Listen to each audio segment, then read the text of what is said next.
안녕하세요, 여러분.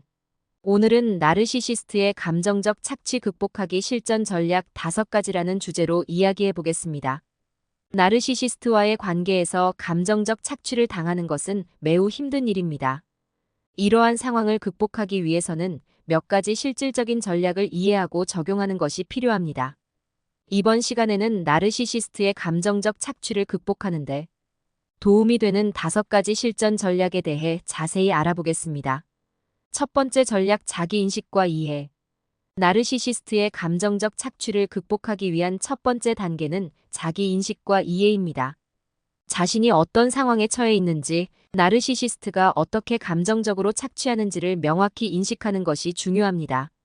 이를 위해 자신이 느끼는 감정과 생각을 주기적으로 기록하고 나르시시스트의 행동 패턴을 분석해 보세요.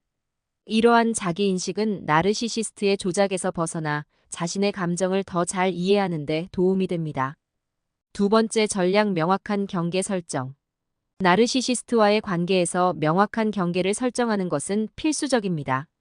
나르시시스트는 종종 타인의 경계를 침범하고 자신의 욕구를 충족시키기 위해 상대방을 조종하려 합니다.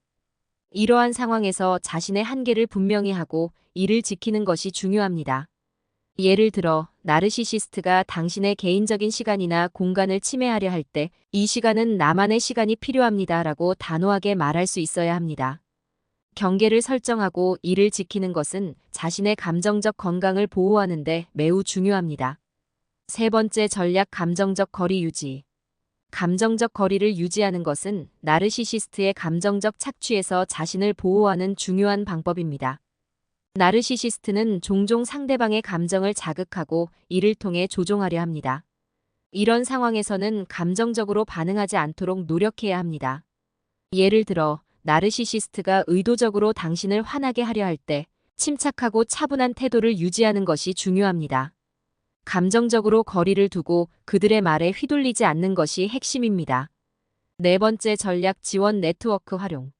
나르시시스트의 감정적 착취를 극복하기 위해서는 주변의 지원 네트워크를 활용하는 것이 중요합니다. 친구, 가족, 상담사 등 신뢰할 수 있는 사람들과 대화를 나누고 그들의 조언과 지지를 받는 것이 필요합니다. 예를 들어 나르시시스트와의 어려운 대화 후에는 친구에게 전화를 걸어 자신의 감정을 나누고 조언을 구하는 것이 도움이 됩니다. 지원 네트워크는 당신이 감정적으로 지치지 않고 자신을 보호하는 데 큰 힘이 됩니다. 다섯 번째 전략, 자기 관리와 스트레스 관리.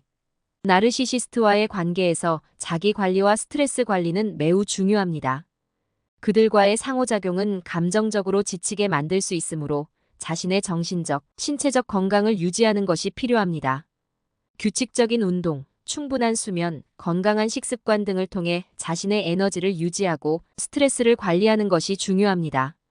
예를 들어 매일 30분씩 걷기, 명상, 요가 등의 활동을 통해 자신의 마음을 진정시키고 스트레스를 해소하는 것이 좋습니다. 이상으로 나르시시스트의 감정적 착취를 극복하는 5가지 실전 전략에 대해 알아보았습니다. 이 전략들을 잘 활용하여 나르시시스트와의 관계에서 자신을 보호하고 감정적으로 건강한 상태를 유지하시길 바랍니다. 여러분도 이러한 전략들을 인식하고 나르시시스트의 조작에서 벗어나 건강한 관계를 유지하시길 바랍니다. 감사합니다.